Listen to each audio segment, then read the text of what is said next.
Mais uma vez, bom dia a todos. Nós vamos ler o texto que se encontra em Marcos, no capítulo 3, versículo 35. É um texto bem curtinho para orientar a mensagem de hoje sobre a vontade de Deus. O texto nos diz o seguinte: portanto, qualquer que fizer a vontade de Deus, este é meu irmão, irmã e mãe. Só não pode ser pai, porque o pai é Deus, né? Irmão, irmã e mãe. Aquele que fizer a vontade de Deus. Vamos meditar sobre a vontade de Deus hoje. Vamos orar? Pai, em nome de Jesus, que como igreja nos reunimos à Tua casa para o Teu louvor, para a Tua adoração e também, ó Pai, para meditar na Tua palavra. Queremos ouvir a Tua voz, queremos que o Teu Espírito fale ao nosso coração e que compreendamos a Tua vontade. E é em nome de Jesus mesmo que pedimos. Amém. Será que existe uma tal vontade de Deus? Isso é uma pergunta importante. Existem várias respostas a essa pergunta. Eu vou mencionar as três principais que são extremos, mas existem muitas respostas que são, digamos assim, intermediárias. Uma resposta extrema é se não existe vontade de Deus nenhuma. Tudo que acontece não tem sentido algum, é fruto das leis da natureza e do acaso, e que nada que acontece faz sentido. Isso é um extremo, é uma maneira de ver. Não existe vontade de Deus e tudo que acontece é fruto do acaso, fruto das leis naturais e que nada faz sentido, a não ser o acaso. Existe uma outra visão que é o oposto dessa, também extrema, e que diz que tudo já está determinado, que nada é por acaso, que tudo está determinado. É como se nós estivéssemos vivendo num filme que já foi gravado. Quando você assiste a reprise de um filme, na verdade, quando você assiste um filme, mesmo que seja a primeira vez, o que vai acontecer no fim do filme já está gravado. Só você que não sabe. Mas ele já está gravado. Ele já foi feita uma gravação e aquele script não pode mudar. Existem até algumas piadas sobre isso, da pessoa que tenta assistir várias vezes o filme para ver se ele muda no meio do caminho, mas isso é uma piada. O filme, quando você assiste, mesmo que seja a primeira vez, ele já está gravado. Então o script já está pronto e o final também. Então há pessoas, né, que pensam que a nossa vida é um filme já pré-gravado.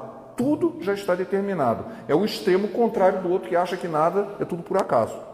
E existem outros ainda, que é um outro extremo, que diz que as coisas podem mudar e que nós podemos mudar através de rituais, que tudo pode ser mudado através de rituais, de oferendas, de sacrifícios, como se eu pudesse manipular a divindade e determinar o que vai acontecer para a minha vida ou da vida daquelas pessoas que eu desejo. Então são extremos. Um diz que nada faz sentido, o outro diz que tudo já está predeterminado e um outro diz que eu posso mudar as coisas através da manipulação da divindade. O que a Bíblia diz sobre a vontade de Deus?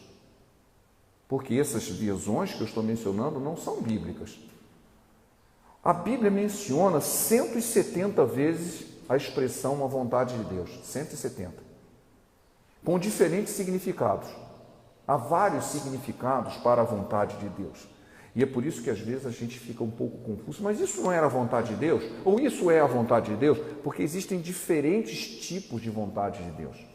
A primeira delas, que eu chamo de determinação, a vontade determinada, são as leis do universo. Deus criou as leis do universo. Então, quando acontece uma lei que Ele mesmo criou, a vontade de Deus está sendo executada. Não existe bom ou mal nisso, mas ela simplesmente executa o que Deus pré-determinou, suas leis físicas. Se o sujeito cai de um prédio e se esborracha lá embaixo, é a vontade de Deus? Claro. Por quê? Porque ele está sujeito a uma lei da gravidade. Ele caiu e se esborrachou lá embaixo. São leis físicas que regem isso. Sobre esse aspecto, é a vontade de Deus, sim. Porque foi tudo determinado por Deus como suas leis imutáveis, que definem as coisas. Existe um texto em Isaías 43, 13. Aliás, foi interessante o pastor falar sobre Isaías, porque vários dos textos que eu vou mencionar hoje aqui estão no livro de Isaías.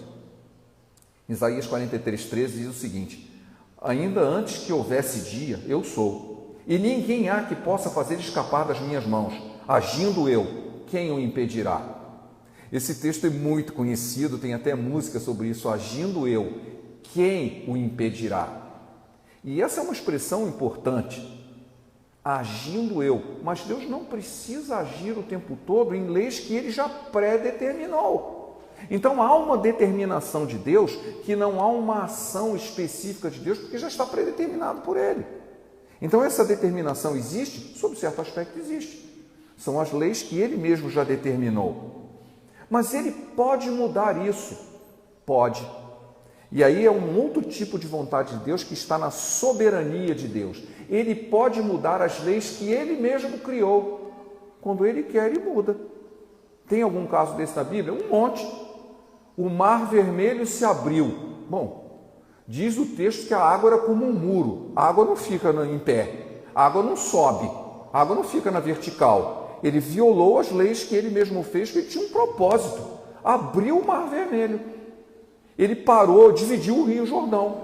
Ele fez o sol parar em Josué. Ele fez uma porção de coisas que violou as leis que ele mesmo havia criado. Para isso a gente chama de milagre. Algo sobrenatural, algo além da natureza. O que significa sobrenatural? Além da natureza. A gente pensa que sobrenatural é um fantasma, né? Só fantasma. E às vezes o fantasma nem é tão antinatural assim, ele é natural. Talvez a gente não esteja vendo. Depende de como você encara o conceito. Mas milagre é algo sobrenatural, algo que interfere com a natureza que Deus havia predeterminado e ele, por sua ação soberana, decide mudar. Deus pode mudar a natureza que ele mesmo criou, porque ele é soberano, é todo-poderoso e ele pode fazer o que? Agindo eu, quem o impedirá? Eu decidi fazer, eu fiz. Simples assim. E existe uma terceira maneira, e é essa que a gente precisa prestar atenção, que aparece como uma tradução da palavra desígnio. Aparece várias vezes essa palavra na Bíblia, desígnio de Deus. O que é um desígnio de Deus? É uma expressão de um desejo de Deus. É uma expressão daquilo que se quer realizar. É um desejo, mas se tudo que Deus quer não se realiza, vejam como é o Pai Nosso.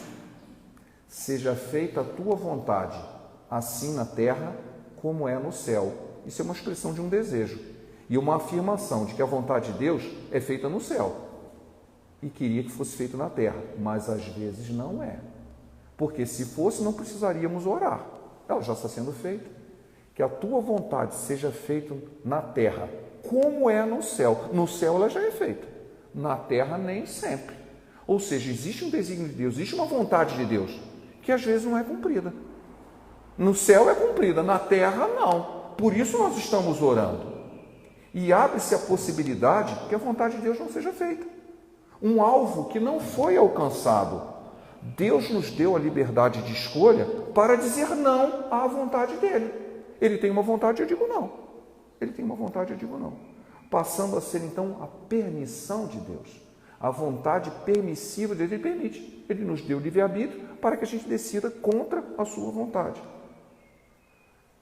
Existe um texto, bastante conhecido, que está em Jó, que diz assim, os seus planos nunca podem ser frustrados. Ele está se referindo a planos de Deus, não apenas o indivíduo, mas planos gerais de Deus. Então, quando um caminho não dá certo, ele escolhe outro, ele pode fazer outro. E o plano final de Deus é realizado. Será que José estava sendo determinado a ser o príncipe do Egito e para isso ele tinha que ser escravo? Não sei. Não sei, talvez essa não fosse a vontade inicial de Deus, mas o plano de Deus se cumpriu na vida dele. Através de outros caminhos distorcidos, mas se cumpriu. Os planos de Deus, planos significam envolvimento de muita gente, envolvimento de longo prazo, envolvimento extensivo a uma gama de coisas. Então os planos de Deus nunca são frustrados, ele faz com que se cumpra todos os seus planos. Mas a vontade dele individual na minha vida pode não se cumprir, porque eu tenho a capacidade de dizer não. Por isso é que a gente deve estar muito preocupado assim, qual a vontade de Deus para a minha vida? Qual a vontade? Será que eu não estou cumprindo a vontade de Deus para a minha vida? Existe uma vontade de Deus, um desejo de Deus de realização na minha vida. E eu precisava saber qual é. E é interessante porque essa crise, ela se resolve quando nós dividimos isso em duas partes. Primeiro, já existe uma vontade de Deus expressa na Bíblia, que vale para todos nós. Todos nós. Você sabe qual é a vontade de Deus? Irmão, eu tenho uma porção de coisas que eu posso dizer sobre a vontade de Deus para a sua vida, porque ela vale para a sua, para a minha, para todos nós aqui. Para começo de conversa, ela está nos 10 mandamentos. Os 10 mandamentos, está em Êxodo 20. Não terás outros deuses diante de mim. Não farás para ti uma imagem de escultura, um ídolo. Não tomarás o nome do Senhor teu Deus em vão. Lembra-te de guardar o sábado. Isso é uma coisa importante. Deus está dizendo, você sabe qual é a minha vontade? Você precisa guardar o sábado. Você precisa guardar o sábado. Algumas pessoas, eu até comentei isso na escola dominical, elas idolatram a ideia do sábado como se o sábado fosse um dia com um nome específico. Sábado significa descanso. Shabat significa descanso. Eu devo guardar um dia de descanso. Um em cada 7 dias eu devo tirar para descanso. Não, mas tem que ser o sábado, o dia que a gente chama de sábado. Isso é uma bobagem muito grande, porque no tempo em que isso foi escrito, há 5.000 anos atrás, o calendário era lunar, não era solar. E se fosse solar, não existia o ano bissexto, um dia a mais a cada 4 anos. Isso significa que a cada 4 anos a gente está perdendo um dia. Durante milênios, que dia é hoje? Não tenho a mínima ideia. Eu não sei se hoje é domingo, se é terça, se é quinta, se é sábado. Pode até ser. Mas comparado com o sábado de 5.000 anos atrás, o dia de hoje não é o domingo, não é o dia... Eu não tenho a mínima ideia e ninguém sabe qual é o dia de hoje. Então essa ideia de idolatrar o dia do nome sábado é uma bobagem. Mas o que importa é, uma vez que você escolheu o dia para adorar a Deus, o seu dia de descanso, não importa qual é o nome dele, mas um dia de descanso, que ele seja efetivamente guardado. Isso está acontecendo na nossa vida? Eu posso afirmar claramente, não está. Porque a ideia do Senhor, o que é guardar o sábado? Tem que ficar deitado o dia inteiro e não sair da cama? Não sei, mas algumas pessoas já acham que não pode fazer isso, não pode fazer aquilo. A Bíblia diz exatamente o que tem que ser feito. O conceito do que é guardar o sábado. Está em Isaías no capítulo 58, versículo 13. Diz assim, se desviares o teu pé de profanar o sábado. O que seria profanar o sábado?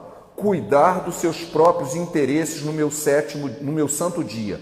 Se chamares o sábado de deleitoso, o santo dia do Senhor, digno de honra, e o honrares, não seguindo os teus caminhos, não pretendendo fazer a tua própria vontade, nem falando palavras vãs, então te deleitarás no Senhor, e eu te farei cavalgar sobre os altos da terra, e te sustentarei para com a herança de Jacó, teu pai, porque a boca do Senhor o disse.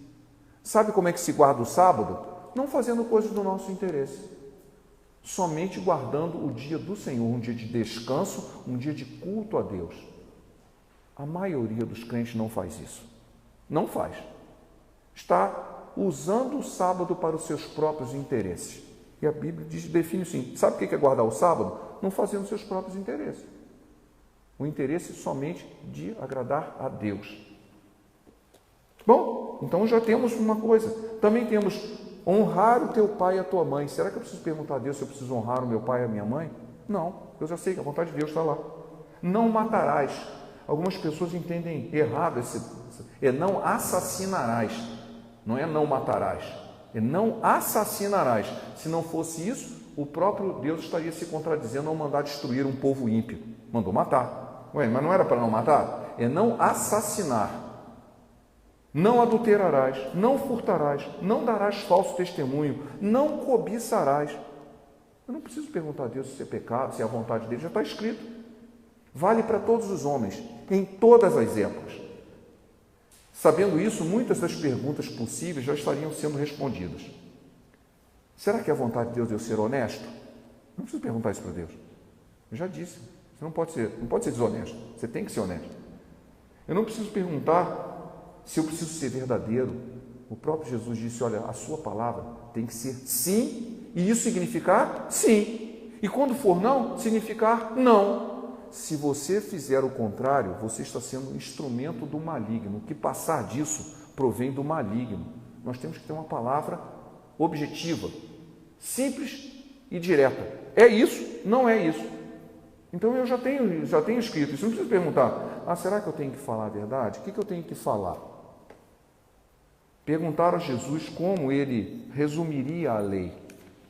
E ele respondeu o seguinte, Amarás o Senhor teu Deus de todo o teu coração, de toda a tua alma, de todo o teu entendimento, todo o teu pensamento.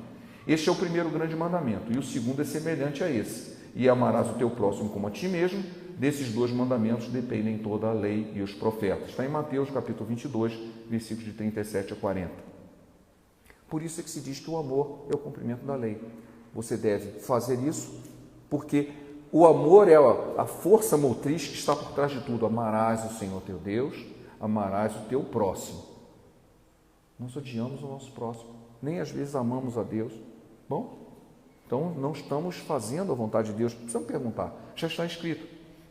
Há uma questão, recentemente eu até mencionei aqui, uma pessoa chegou assim, eu não sei, se Deus quiser eu vou na oração, na reunião de oração. Você, mas Deus quer. Deus quer que você venha. Agora, se você quer, aí, se as circunstâncias vão te permitir ou não, é outra coisa. Perguntar se Deus quer que eu vá ao culto. Bom, se ele não quisesse, eu não teria dito que você tinha que cultuar ele toda semana e separar. Então, isso não é uma pergunta que se faça, né? Deus quer. Mas existe uma série de outras atitudes, fora dos 10 mandamentos, muitas outras atitudes, que diz claramente qual é a vontade de Deus. Porque essa é a vontade de Deus, a vossa santificação. 1 Tessalonicenses 4:3. Eu preciso perguntar a Deus que eu quero me santificar, se eu devo me santificar? Mas já está dito, é a vontade de Deus que você se santifique. Eu posso também perguntar o seguinte, eu preciso fazer o bem? Eu tenho que me preocupar em fazer o bem? 1 Pedro 2,15, porque assim é a vontade de Deus, que fazendo o bem, tapeis a boca à ignorância dos homens insensatos. Existe um outro texto, o apóstolo Paulo diz assim, olha, se você sabe fazer o bem e não faz, você está cometendo pecado. Não fazer o bem é cometer pecado. Se você pode e não faz, você está errando. A pessoa diz, mas eu não fiz nada, mas não fazer nada pode estar errado. Você devia fazer. Então, uma série de atitudes na Bíblia que diz expressamente, é a vontade de Deus, sim. Você não precisa perguntar. Em tudo dai graças, porque essa é a vontade de Deus. A vontade de Deus é que a gente dê graças em tudo. Assim, como é que será que eu tenho que dar graça? Será que eu tenho? Tem. A Bíblia já diz isso, é a vontade de Deus. Assim também, não é a vontade do vosso Pai que está nos céus, que um desses pequeninos se perca. Não é a vontade de Deus que alguém se perca. Deus não fica feliz quando alguém vai para o inferno. A vontade dele não é essa. É que todos se salvem e cheguem ao arrependimento. Então é por isso que eu tenho que pregar o Evangelho. Por quê? Porque eu já sei que a vontade de Deus, ele fica triste, não é a vontade dele, que as pessoas se percam. E eu preciso fazer alguma coisa a respeito. O que eu tenho que fazer? Pregar. Pregar a palavra e o Espírito Santo vai agir no coração das pessoas para que elas possam se converter. Ou não, podem dizer não também. Bom, essa é a vontade geral de Deus. Poderíamos passar, talvez amanhã toda, pegando versículo por versículo, toda vez que aparece a palavra vontade de Deus, e vai aparecer um monte de coisas que Deus já disse que a gente deveria fazer, ou que é a vontade de Deus, é desígnio de Deus para a nossa vida, e você pode ou não fazer. Mas existe uma vontade individual. Isso tudo que eu falei aqui vale para todo mundo.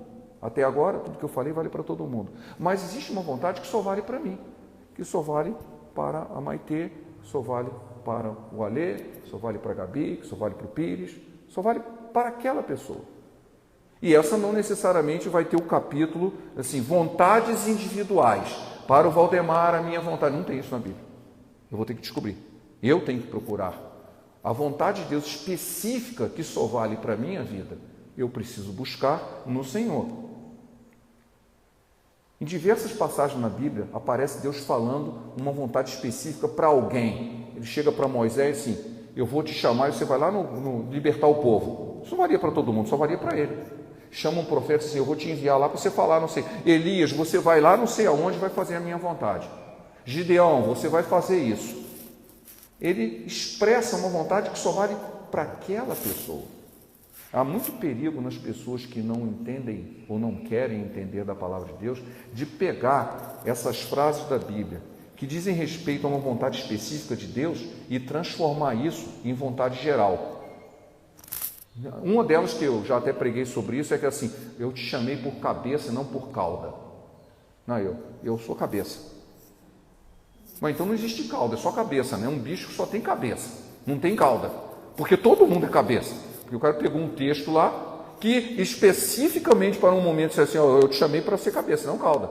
Então, você disse, não, mas isso aí vale para todos nós. Então, esse bicho só tem cabeça, não tem cauda. Como assim? Não existe. Por quê? Porque é uma deturpação da palavra.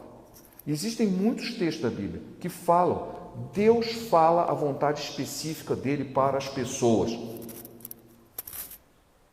Como é que ele fala para mim e para você? Bom, do mesmo jeito que falava para os outros na Bíblia. Ele pode falar diretamente, ele pode usar anjos para falar isso. É mais raro, mas pode. Ele pode falar através de sonhos, ele pode falar através de visões, ele pode falar através de percepções. Houve uma época, uns 20 anos atrás, que estava uma moda sobre anjo.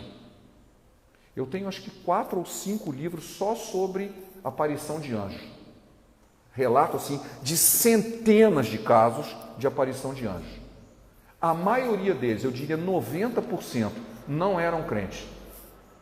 Você pensa que anjo só aparece para crente. Não precisaria, já que ele já tem fé, vai aparecer para quê? Né? Ele vai aparecer para os não crentes que vão se converter. Detalhe, a grande maioria que teve um encontro angelical, reconhece o encontro angelical, não se converteu.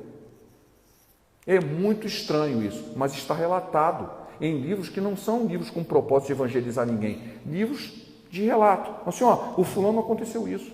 Ele não tinha dúvida, foi um anjo de Deus que causou isso na vida dele. Ele era de um jeito e continuou do mesmo jeito. Não se converteu. Agora, outros se converteram, mas a maioria não. Então, Deus usa anjos para falar, o que não significa que a pessoa vai seguir o que está sendo dito. Mas ele fala, Deus fala. Ele fala com a pessoa diretamente, ele fala através de anjos, ele fala através de sonhos, através de visões, através de percepções. Isso tinha uma intuição, isso vai... Deus... Eu já contei isso para os irmãos aqui há uns 30 e poucos anos atrás. Eu estava no carro, meu carro estava na calçada, eu estava para sair, eu olhei para a minha esquerda, vinha um ônibus, de longe, assim, uns 100 metros de longe. E uma voz disse na minha mente, esse ônibus vai bater em você. Eu disse, que pensamento estranho é esse? Veio de novo e disse, esse ônibus vai bater em você. Eu estava sobre a calçada, como que ele poderia bater em mim? Ele passou em alta velocidade, o traseiro do ônibus estava desalinhado com a ponta de fora. A pequena ponta dele pegou a frente do meu carro e arrancou a frente do meu carro. Ficou só o motor de lá fora, assim. Arrancou, pum! Levou um pedaço do carro, só ficou o motor de fora. Podia ter matado meu filho, que tinha pouco mais de 2 anos, estava no banco de trás. Foi grave a pancada.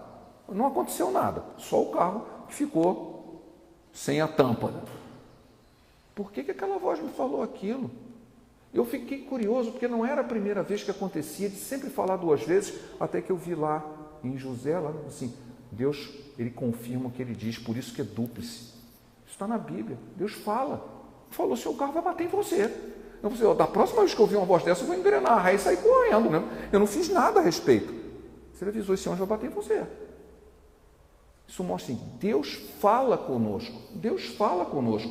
Percepções, pode falar através de voz audível, pode falar através de sonho, mas ele fala através da sua palavra, e essa é a maneira mais forte de falar, através da palavra, não o contexto geral, mas você lendo, o Espírito de Deus fala com você, assim, está vendo isso que eu falei com outras pessoas?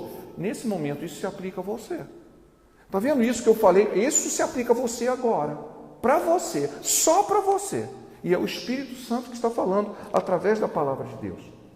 Ele fala através de circunstâncias, ele faz através de pessoas, ele fala através de pessoas.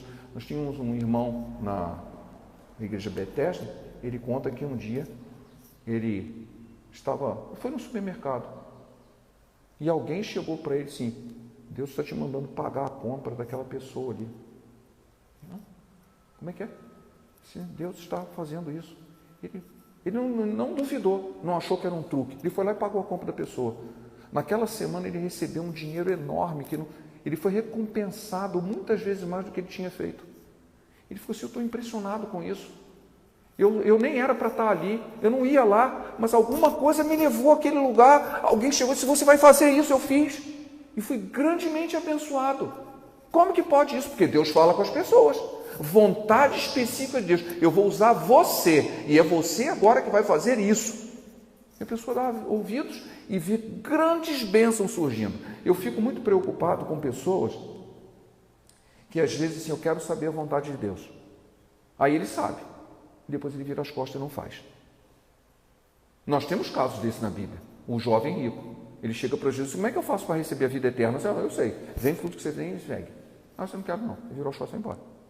Ele fez a pergunta certa, para a pessoa certa, recebeu a resposta certa e teve a atitude errada. Ele não quis.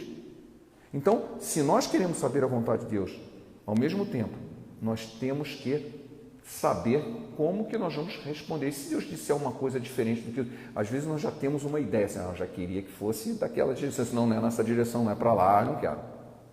Quando nós não sabemos direção alguma, né, então fica mais fácil. Mas quando eu já tenho uma direção predileta, o Senhor confirma essa direção, ele não confirma, diz que é para outra direção. E eu não gosto. Então nós temos que tomar cuidado com isso. Mas seja como for, o meio direto, e foi por isso que a gente cantou algumas músicas aqui, nós temos que orar. E é isso que falta, nós precisamos orar. Um dos textos que eu li aqui, que é a vontade de Deus, orai sem cessar. Jesus contou uma parábola específica dizendo o seguinte, está em Lucas isso, ele nos contou uma parábola sobre o dever de orar sempre, sem cessar e nunca esmorecer. Ora, você quer saber a sua vontade de Deus sobre a sua vida? Ore sem cessar e sem esmorecer. E aí você vai descobrir o resto da vontade específica de Deus para a sua vida. Por que eu tenho que orar? Aí algumas pessoas dizem, mas Deus já sabe todas as coisas, eu vou orar para quê? Eu vou orar porque Ele mandou, é obediência, né? É obediência, Ele se mandou orar, eu vou orar. Mas porque a palavra de Deus nos diz lá em Salmo 139, né, que não nos chegou a palavra à boca e Ele já sabe. Ele sabe todas as coisas. Se Ele já sabe, para que eu preciso orar? Bom, porque nem é do que Ele mandou. Mas há algo mais profundo do que isso. A oração muda o desígnio de Deus. Você crê nisso? Está na Bíblia, sou eu que estou inventando. Isaías, capítulo 38, versículos de 1 a 5. A doença do rei Ezequias. Naqueles dias, Ezequias adoeceu de uma enfermidade mortal. Veio ter com ele o profeta Isaías, filho de Amós. Ele disse, assim diz o Senhor, põe em ordem a tua casa, porque morrerás e não viverás. Bom, a vontade de Deus foi dita, você vai morrer. E então virou Ezequias o rosto para a parede e orou ao Senhor. E disse, lembra-te, Senhor, peço-te, de que andei diante de ti com fidelidade, com inteireza de coração, e fiz o que era reto aos teus olhos, e chorou muitíssimo. Então veio a palavra do Senhor a Isaías, dizendo, vai e diz a Ezequias, assim diz o Senhor, o Deus de Israel, o teu pai, ouvi a tua oração e vi as tuas lágrimas, acrescentarei, pois, aos teus dias 15 anos. Mudou? Mudou. Todas as vezes que a palavra aparece a expressão, ouvi a tua oração, Deus mudou o desígnio dele. Tinha uma direção e ele mudou. Baseado em quê? Ouvi a tua oração. É o que está na Bíblia. É o que está na Bíblia. Que Deus muda a sua da vontade, mas a vontade de Deus não muda, o desígnio dele muda. Ele tinha um desejo, agora não. Você vai morrer, não, agora não vai mais. Eu ouvi a sua oração, você não vai morrer. O caso de Senaqueribe também é a mesma coisa. Eu ouvi a sua oração, ele não vai entrar aqui. Talvez se não tivesse a oração ele entrasse. Mas o rei intercedeu. O povo buscou a Deus. Ele disse, eu ouvi a sua oração. E eu vou agir em função disso. Então a oração muda a vontade de Deus. E é por isso que nós devemos orar sem cessar e nunca esmorecer. Nós não podemos ser conformados, né? Ser conformados com esse mundo, nós temos que ser transformados na renovação da nossa mente e entendimento, que é o que diz em Romanos 12, 2, para que nós experimentemos qual seja a boa, agradável e perfeita vontade de Deus. Eu não quero experimentar qual é a boa, perfeita e agradável vontade de Deus, eu quero. Então eu preciso estar me transformando, me renovando o meu entendimento e jamais me conformando com o mundo. É interessante porque esse texto de Romanos 12, a palavra não conformar é metamorfoseai-vos. Metamorfose é tomar a forma. Metamorfose é o efeito que acontece da lagarta virar borboleta. Ela se transforma, né? É o que diz da água. A água, ela toma o formato do recipiente que tem. Se você puser ela num prato e congelar, sai um prato em forma de água.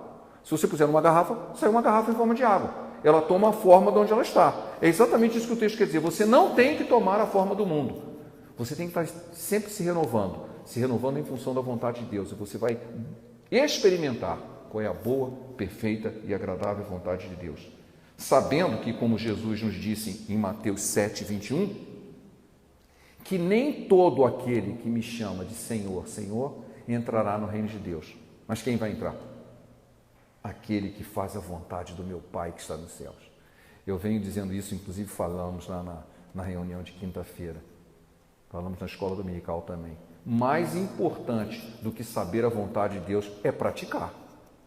Não adianta saber a vontade de Deus. Gente, eu quero saber a vontade de Deus, eu quero saber a vontade, tá bom, e depois não pratica, não faz. Jesus, quando contou a parábola sobre a casa da rocha, ele disse: aquele que faz a minha vontade e a pratica é semelhante ao homem que construiu sua casa sobre a rocha. Vem o vento, vem a água, bate contra a casa e ela não cai. Por quê? Porque ela foi construída sobre a rocha. Como que é isso? Qual é a comparação? Conhecer a vontade de Deus e praticar. Não adianta só conhecer, eu preciso praticar. Saber a vontade de Deus, como eu disse, né? O diabo também sabe, e ele odeia a vontade de Deus. Claro que o diabo sabe qual é a vontade, tanto assim que ele tenta interferir o tempo todo, porque ele já sabe qual é a vontade de Deus. E ele não gosta, ele quer destruir, ele quer impedir que a vontade de Deus seja feita. Então, conhecer a vontade de Deus é fundamental, mas não é suficiente. Nós precisamos praticar, colocar em prática tudo aquilo. Se Deus quer que eu faça isso, Deus espera isso de mim, Deus espera isso, então faça. E você vai experimentar a boa, perfeita e agradável vontade de Deus. Tem uma consequência maravilhosa nisso. Eu gostaria de terminar lendo João, primeira carta de João, capítulo 2, versículo 17, que nos diz o seguinte: o mundo passa e a sua concupiscência, mas aquele que faz a vontade de Deus permanece para sempre. Amém? Que o Senhor nos abençoe, que possamos realmente buscar a vontade do nosso Pai e fazê-la, e assim experimentar a sua boa e perfeita vontade em nossas vidas. Amém? Pai, obrigado pela Tua palavra, que nos edifica, que nos leva à Tua presença, que nos leva mais próximo do Teu querer. Ajuda-nos a colocar em prática tudo aquilo que aprendemos de hoje e que ainda o Teu Espírito vai nos ensinar. E é em nome de Jesus que te pedimos. Amém.